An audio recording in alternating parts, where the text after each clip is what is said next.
నేను పవన్ కళ్యాణ్ మీ ద్వారా ప్రశ్నిస్తున్నా. జగన్మోహన్ రెడ్డి ముద్దాయి అని చెప్పి ఎందుకు పెట్టలేదు? అంటే ముద్దాయి పెట్టకపోతే ముద్దాయి అని లెక్క? చెప్పండి.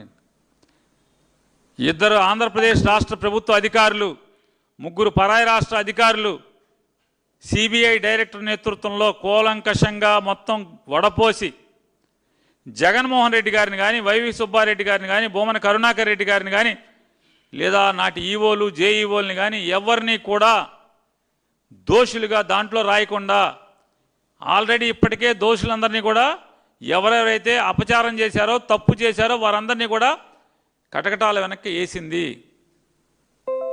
అంటే పేరు లేదుగా. నాకు వితండవాదం నాకు అర్థం కాల. పోలీసులు ఒక ఎఫ్ఐఆర్లో ఫైనల్ ఛార్జ్షీట్ వేస్తారండి, దాంట్లో పవన్ కళ్యాణ్ ముద్దాయి అని పేరు రాయలేదు. ముద్దాయి అని పేరు రాయలేదుగా, అతను ముద్దాయి అంటారా? చెప్పండి సార్. ఏమండి, అనేక ఘోరాలు జరిగినాయి పిఠాపురంలో. అలాగే జనసేనకు సంబంధించినటువంటి మొన్నే ఒక ఎమ్మెల్యే గారు ఒక ఆడకూతురిని చెరబట్టాడు. సార్ రెండో మొగుడా మూడో మొగుడు ఏదో ఒక మొగుడు తర్వాత ఆ అమ్మాయిని మోసం చేశాడా చేయలేదా?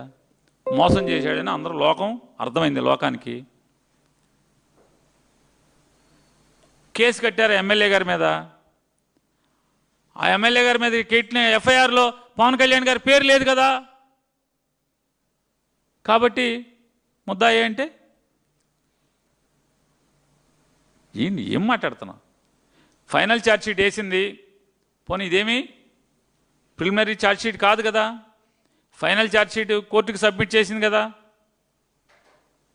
సుప్రీంకోర్టుకు కూడా, ఎపెక్స్ కోర్టుకు కూడా కాపీ ఇచ్చింది కదా. దాంట్లో ముద్దాయిల్ని ఆల్రెడీ తేల్చారు కదా, ఎవరెవరైతే ఈ తప్పుకు ఒడిగట్టారో వాళ్ళందరినీ కూడా ముద్దాయిలుగా చేశారు కదా. మరి ఛార్జ్షీట్ క్లోజ్ అయిపోయాక, ముద్దాయిలు అందరూ ఎవరెవరో తేల్చేశాక, కేసు క్లోజ్ అయిపోయాక ఇంకా జగన్మోహన్ రెడ్డి గారు అంటే రేపు వన్ మ్యాన్ కమిషన్ వేసి వన్ మ్యాన్ కమిషన్లో జగన్మోహన్ రెడ్డి గారిని ముద్దాయిగా చేరుద్దామని పవన్ కళ్యాణ్ గారు చంద్రబాబు అనుకుంటూ ఉంటుంటారు. దీన్ని బట్టి కుట్రే కదా అది.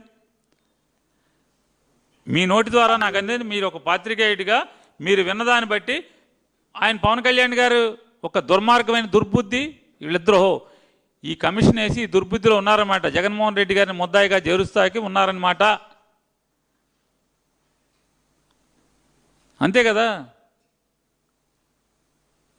వాళ్ళేమో ఛార్జ్ ఎంక్వైరీ క్లోజ్ అయిపోయిందన్నారు, ఇన్వెస్టిగేషన్ క్లోజ్ అయిపోయిందన్నారు, ముద్దాయిని తేల్చేశారు, క్లీన్ చిట్ ఇవ్వలేదుగా. అంటే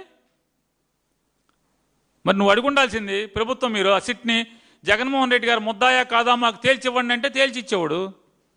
మీరు ఎందుకు అడగలా? మరి అడగాలి కదా.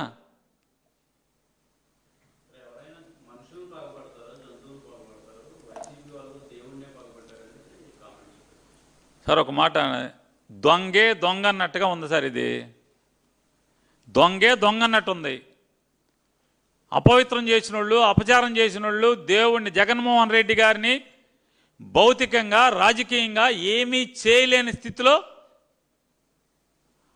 రాజకీయంగా జగన్మోహన్ రెడ్డి గారిని ఎదుర్కోవాలంటే మతం పేరుతో ఆయన్ని సర్వనాశనం మాత్రమే చేయగలం తప్పితే ఇంకేమీ చేయలేమనేటువంటి తప్పుడు బుద్ధితో మాత్రమే ఈ దొంగ మాటలు మాట్లాడుతున్నారు, ఈ అపవిత్రం అయినటువంటి రిషబ్ మాటలు మాట్లాడుతున్నారు.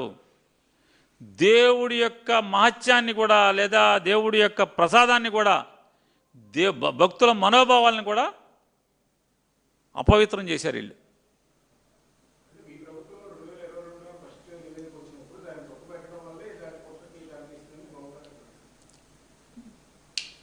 నేనేమంటానంటే ఆ నివేదికలో వినండి ఒక మాట అండి, ఆ నివేదిక చైర్మన్కో ఎండోమెంట్స్ డిపార్ట్మెంట్స్కో వచ్చి ఉంటే ఖచ్చితంగా చేద్దాం. ఇప్పుడు నారా చంద్రబాబు నాయుడు గారు ముఖ్యమంత్రి ఎప్పుడయ్యారు? నారా చంద్రబాబు నాయుడు గారు ముఖ్యమంత్రి ఎప్పుడయ్యారు సార్? గుర్తులేదు, మర్చిపోయారు మీరు కూడా. 2024 జూన్లో అయ్యారు కదా, జూనేనా, జూన్ 12 తారీఖు అయ్యారు. ఈ రిపోర్ట్ ఎప్పుడు ఇచ్చింది?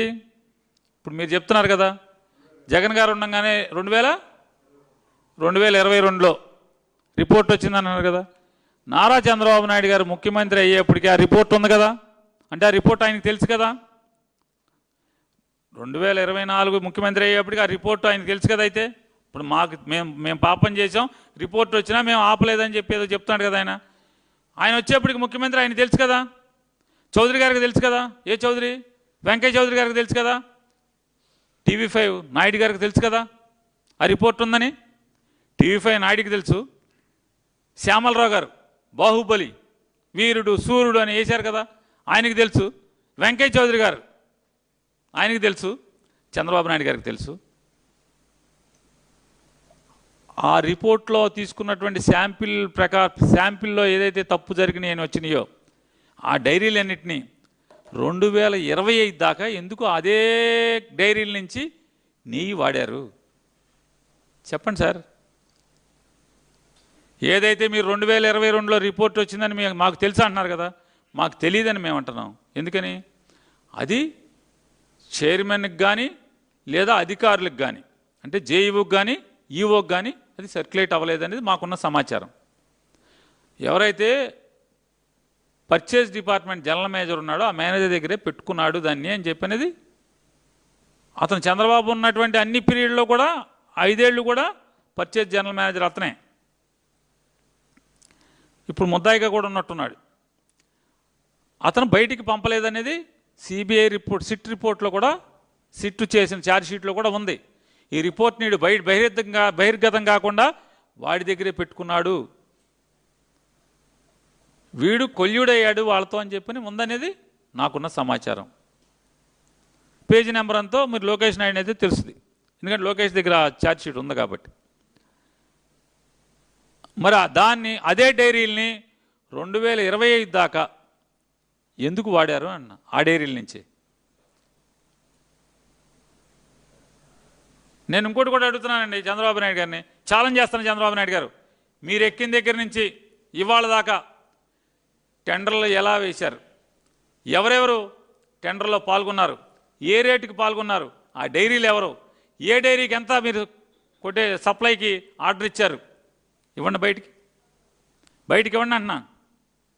దాంట్లో నాకు ఎవడో చెప్తున్నాడు, సార్ ఇదంతా పెద్ద గోల్మాల్ సార్. ఏం గోల్మాల్ అంటే చాలా అతను మా హిందూ, అతను నారా చంద్రబాబు నాయుడు మా హిందూ, గోల్మాల్ ఎందుకు చేస్తాడు సార్? గోల్మాల్ చేయబోతున్నాడు సార్. దాంట్లో నరేంద్ర సంబంధించిన డైరీ ఉందండి, ఆ డైరీ కూడా సప్లై చేస్తుందండి అని చెప్తున్నాడు. నరేంద్ర డైరీ అదేంటే మన దగ్గర నరేంద్ర డైరీ చుట్టూ మొత్తం అంతా కూడా గేదెలే కదా, ఆవులు ఎక్కడున్నాయే?